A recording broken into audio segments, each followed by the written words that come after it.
Thank you very much.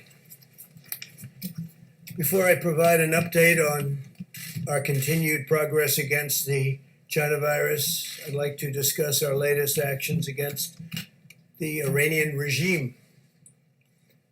Today, I'm directing the Secretary of State, Mike Pompeo, to notify the UN Security Council that the United States intends to restore virtually all of the previously suspended United Nations sanctions on Iran. It's a snapback, not uncommon.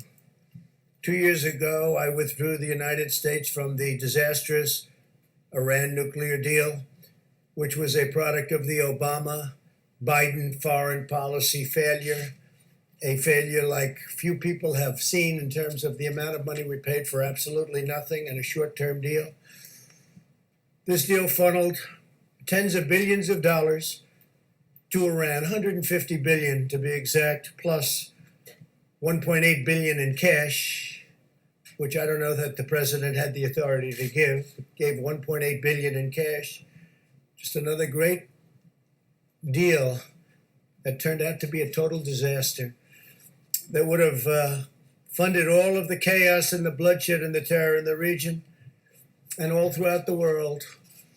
And I won't say anything because I don't like saying it, but Iran doesn't have so much money to give to the world anymore, to the terrorists, to give to Al-Qaeda and various other groups of people that they were funding. They have to keep their own regime together, and it's not easy for them.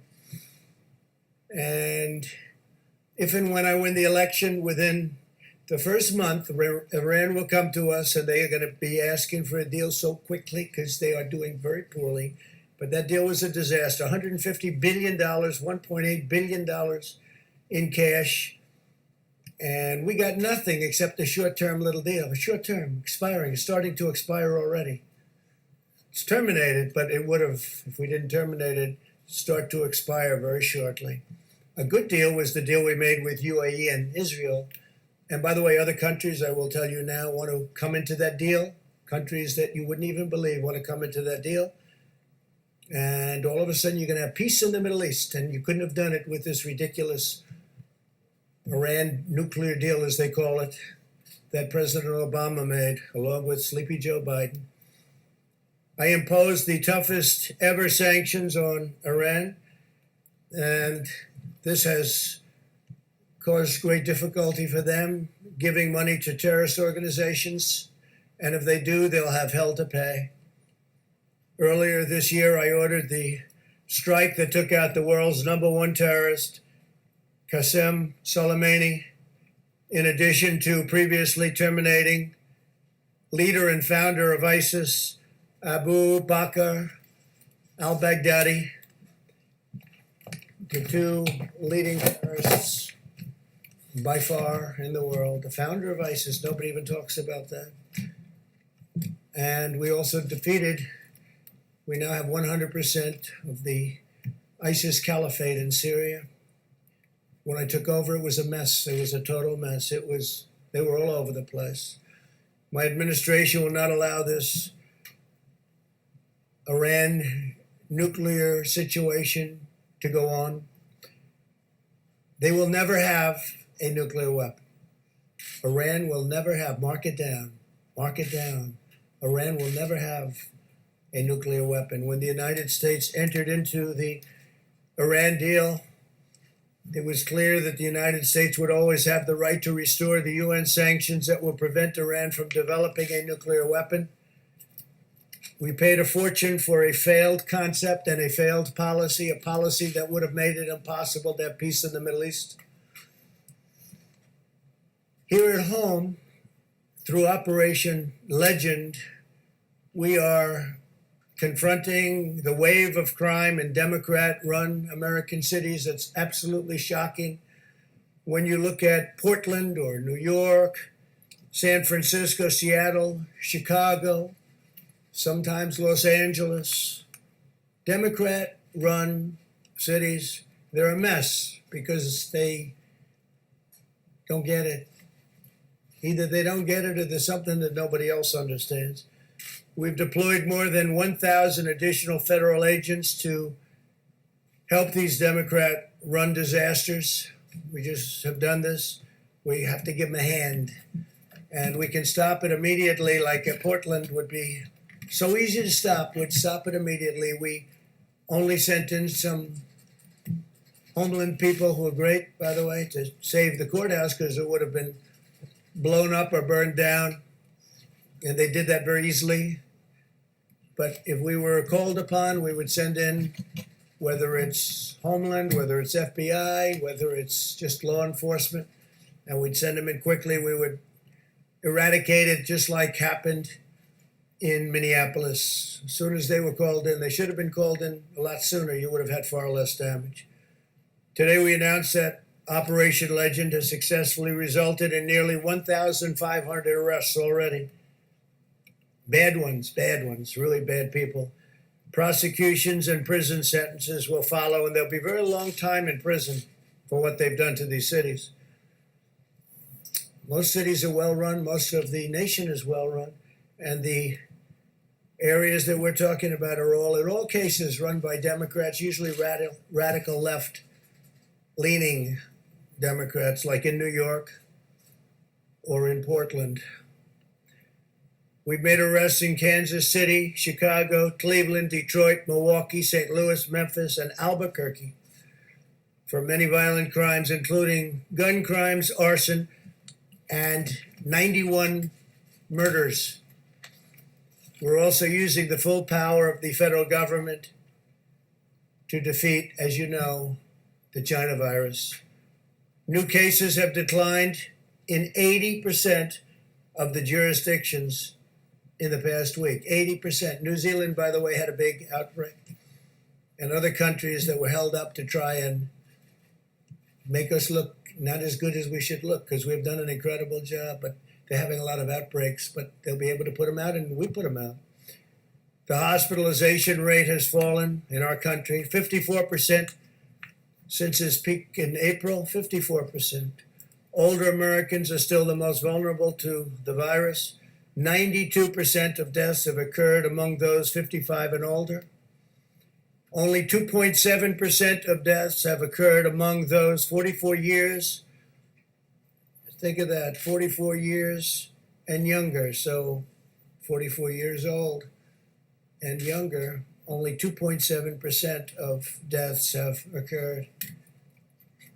And many of those people had pre-existing conditions, they had problems, heart, diabetes, and other problems, but many of those.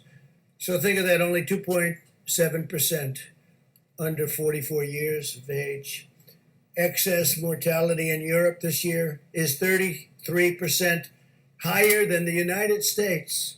Evidence that the tragic cost of this virus is higher in other Western nations. South Korea, you've been reading about South Korea doing well. Well, they just had a very big breakout, but they'll be able to solve the problem. We must all remain vigilant and continue to exercise extreme caution around those at highest risk. As we know, multiple colleges and universities announced that they would suspend in-person teaching. And we have learned one thing: there's nothing like campus, there's nothing like being with the teacher as opposed to being on a computer board. It's been proven a lot better. It's a lot better.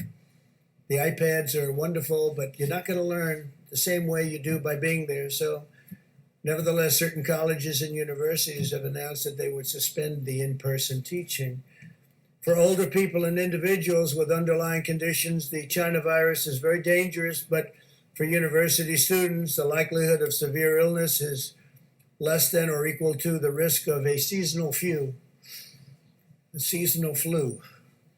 And the seasonal flu happens and comes and it goes, and it can be very bad, but people don't talk about it in the same way, and they shouldn't. But if you look at that, the odds are less than or equal to. Instead of saving lives, the decision to close universities could cost lives. It is significantly safer for students to live with other young people than to go home and spread the virus to older Americans. Makes sense? And the shutdown thing is causing tremendous depression for those places that are still shut down. You look at certain areas that, in all cases, Democrat run, still shut down, and the numbers there aren't even good, but causing tremendous depression, suicide, drugs, alcohol, abuse. A lot of problems are being caused. Probably far more, I would say, Scott, than is caused by the virus itself, now that we understand the virus. Colleges should take reasonable precautions. Students who feel sick should not attend class and should limit social interaction as they would for any other illness. And universities should implement measures to protect the high-risk students or professors and teachers. The ultimate goal of testing is to prevent transmission in high-risk settings and to prevent transmission, period, but especially in nursing homes, and to care for the vulnerable and our elderly, which really fit into that definition of who is vulnerable. We have tremendous unused testing capacity in our country. We have a tremendous unused testing capacity. It's something that a lot of other nations are very impressed with, they tell us. In our path forward, we will continue to follow a science-based approach to protecting the high risk while enabling healthy Americans to safely go back to work and school. Our country will be open. Our country is getting open quickly. Our stock markets are almost back to where they were prior to the China virus disaster coming in. And I want to thank you all for being here, and we'll take some questions. Yeah, please. During the pandemic, the QAnon movement appears to be gaining a lot of followers. Can you talk about what you think about that and what you have to say to people who are following this movement right now? Well, I don't know much about the movement other than I understand they like me very much, which I appreciate. But I don't know much about the movement. I have heard that it is gaining in popularity, and from what I've heard, these are people that when they watch the streets of Portland, when they watch what happened in New York City in just the last 6 or 7 months, but this was starting even 4 years ago when I came here, almost 4 years, can you believe it? These are people that don't like seeing what's going on in places like Portland and places like Chicago and New York and other cities and states. And I've heard these are people that love our country and they just don't like seeing it. So I don't know really anything about it other than they do supposedly like me, and they also would like to see problems in these areas, like especially the areas that we're talking about, go away, because there's no reason the Democrats can't run a city. And if they can't, we will send in all of the federal, whether it's troops or law enforcement, whatever they'd like, we'll send them in, we'll straighten out their problem in 24 hours or less, okay? Well, just real quick, at the crux of the theory is this belief that you are secretly saving the world from this satanic cult of pedophiles and cannibals. Does that sound like something you are behind? Or Well, I haven't heard that, but is that supposed to be a bad thing or a good thing? I mean, if I can help save the world from problems, I'm willing to do it. I'm willing to put myself out there, and we are actually. We're saving the world from a radical left philosophy that will destroy this country, and when this country is gone, the rest of the world would follow. The rest of the world would follow. That's the importance of this country. And when you look at some of the things that these people are saying with defund the police and no borders, open borders, everybody just pour right into our country. No testing, no nothing. You know, you talk about testing, no testing. Mexico, as you know, has a very high rate of infection. The wall is now going to be next week 300 miles long. Our numbers are extraordinary on the border. And this is through luck perhaps more than talent, although the talent is getting it built when one party refuses to allow it. You don't hear talk about the wall anymore. But I will say this, we need strength in our country, not weakness. Too much weakness. Yes, John. Mr. President, you have been very bullish on the promise of convalescent plasma Yeah. to treat coronavirus. The FDA appeared to be on the brink of issuing an emergency use authorization for convalescent plasma, but after hearing from top officials at the NIH that there wasn't enough evidence to go ahead with that, the FDA has put that on pause. Your reaction to that, and do you believe that convalescent plasma should be in the arsenal of treatments for COVID? Well, I hear great things about it, John. That's all I can tell you. And it could be a political decision because you have a lot of people over there that don't want to rush things because they want to do it after November 3rd. And you've heard that one before. But I've heard fantastic things about convalescent plasma. And I've heard numbers way over 50% success. And people are dying. And we should have it approved if it's good. And I'm hearing it's good. I heard from people at the FDA that it's good.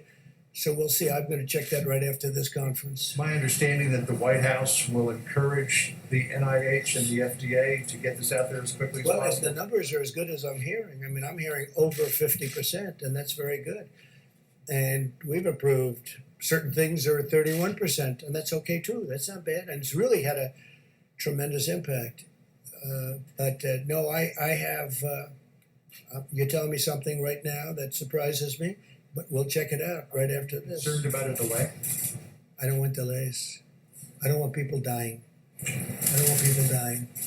Yeah, please, Mr. President, I want to ask you about your tweet earlier today on Goodyear. It was essentially calling for a boycott on Goodyear tires. Do you want the federal government to stop buying and using Goodyear product as well? And is there Well, I'm anything? not happy with Goodyear because what they're doing is playing politics. And the funny thing is, the people that work for Goodyear, I can guarantee you, I poll very well with all of those great workers in Goodyear. And when they say that you can't have Blue Lives Matter, you can't show a blue line, you can't wear a MAGA hat, but you can have other things that are Marxist in nature, there's something wrong with the top of Goodyear. And what the radical left does is they make it impossible for people to do business if they're Republican or if they're conservative. They put out all sorts of effort, don't shop there. They do vicious things, not so different than what you saw on the streets of Portland 2 nights ago. Boycott, do you Oh, I envision? don't know, that's up to people, but I wouldn't recommend it. If they want to hold political speech, if they want to let you not do what everybody's doing, if they want to wear a MAGA hat or if they want to wear a Blue Lives, you know what Blue Lives Matter, right? That's policemen and women. That's a terrible thing. That's a terrible thing. So they're using their power over these people, and these people want to wear whatever it is that we're talking about. You know that. And so I would be very much in favor if people don't want to buy there. And you know what? They'll be able to get a good job because we set a jobs record over the last quarter, as you know, the most jobs ever in the history of our country. You'll be able to get another good jobs. I think it's disgraceful that they did this. Please, go ahead. Yes, Mr. President, you said that the arrest of Jimmy Lai in Hong Kong is, quote, a terrible thing. Do you have a message for Jimmy Lai? Has your administration spoken directly with him? Is your State Department working for his release? Well, I send him best wishes. I hear he's a wonderful gentleman. He's certainly a brave man. And I send him best wishes. With that being said, because of that and obviously what happened in Hong Kong, we've taken all of the vast amounts of money that we used to subsidize Hong Kong. We essentially subsidized Hong Kong by giving them all sorts of incentives. And that's what made Hong Kong, the exchange and business in Hong Kong successful. I've taken it all back. That means that the United States is going to do a lot more business. You know, we really gave them tremendous incentive and subsidy in order that they be successful for freedom. But now that the freedom obviously seems to have been taken away, we will keep all of the incentives that we were giving them, which is billions and billions of dollars, and all of that business will come into our country, including the New York Stock Exchange and NASDAQ and It'll all come here. But I feel badly for him because I hear he's a good person. I don't know him, but I hear he's a good person, obviously a very brave person. Did you have something to ask? Yes, sir. Thank you, Mr. President. With the Iraqi Prime Minister coming in tomorrow, what about Say this? The Iraqi Prime Minister is coming in tomorrow to meet with you, and how do you feel about this notion that Iraq can once again become the buffer between Iranian influence and Russian influence in the Middle East? Do you feel that under this Prime Minister that that's possible once again? What are your thoughts Well, on this it? is a man that I get along with very well. We're largely out of Iraq. We're down to very few soldiers. I said we're getting out of these endless wars, these ridiculous endless wars. We should have never been there in the first place. I think it was the worst decision made in the history of our country. Should have never been there. In the Middle East, we should have never been. But we're getting out rapidly out of, over the course of 3 years. And getting out, it's very sticky getting out. And some people agree and many people don't agree. But I think most people very much agree. We're doing very well in our negotiations with Afghanistan, with getting out. We're down to a much smaller number of people left there. And, I greet men and women coming home and coming home after they've been hit. I've also greeted many at Dover, greeted many bodies coming back in. And we've been there 19 years and we're basically policemen. We're acting as police as opposed to soldiers. And they're going to have to police their own states. And they've been doing that for thousands of years. But it's time after 19 years that our soldiers come home. They've done an incredible job, but they're not allowed to fight to win. And maybe they shouldn't be, because a lot of the people, it's not their fault. But with the Taliban and with going to Iraq again, we're down in Afghanistan, very low numbers, and that'll be taking place. And I let them know, do anything and you'll be hit like you've never been hit before.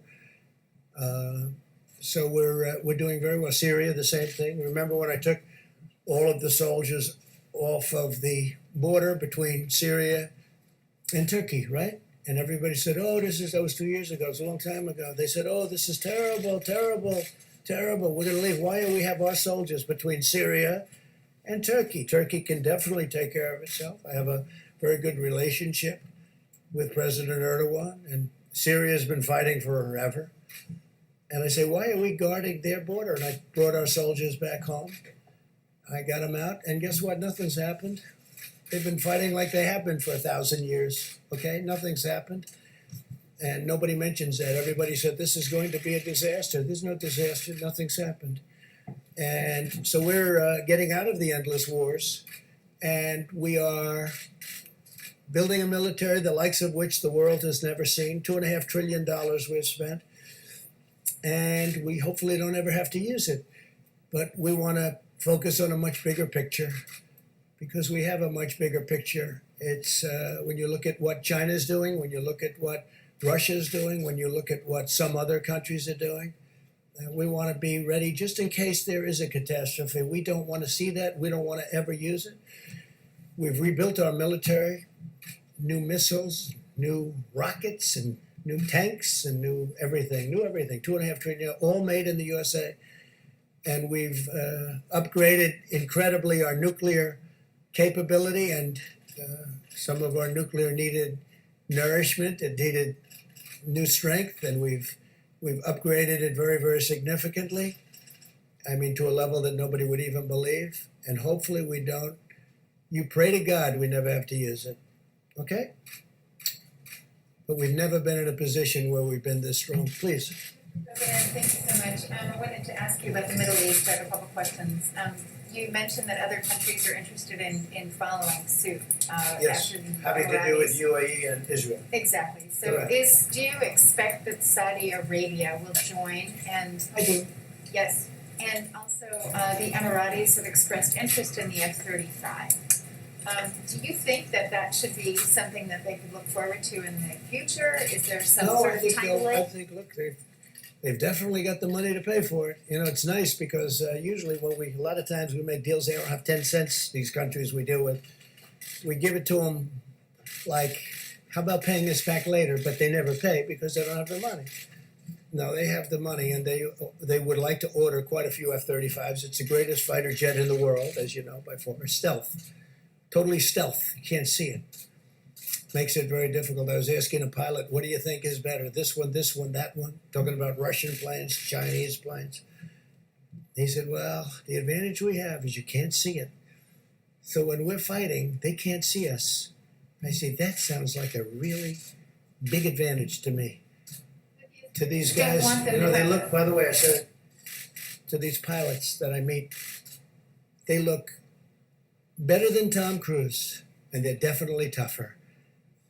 And he's a nice guy. But these people are amazing, and I speak to them a lot about it. What do you think, as I go around to the various places? I say the big one in Florida as an example. That was a big one, knocked down pretty much by the hurricane. So I spend a lot of time on that.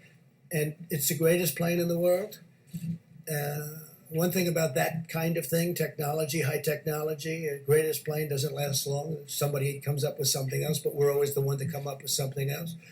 So yeah, they'd like to buy F-35s. We'll see what happens. It's under review, but they made a great advance in peace in the Middle East. Even the New York Times thought it was an incredible deal. Can you imagine that? Tom Friedman had a very nice thing to say about it. I spoke to him about it. He thought it was terrific, and it is terrific. I see a lot of countries coming in fairly quickly, and when you have them all in, ultimately Iran will come into. There'll be peace in the Middle East. That'll be nice. Iran will be very much neutralized. They never thought this could have happened, and with the horrendously stupid Iran deal signed by Obama, this could have never happened. Really, there's so On the Goodyear issue, you ride on Goodyear tires in the Yeah. presidential limousine. Correct. If there were an alternative, would you want those tires swapped out? Yeah, I would do that. I would swap them out based on what I heard.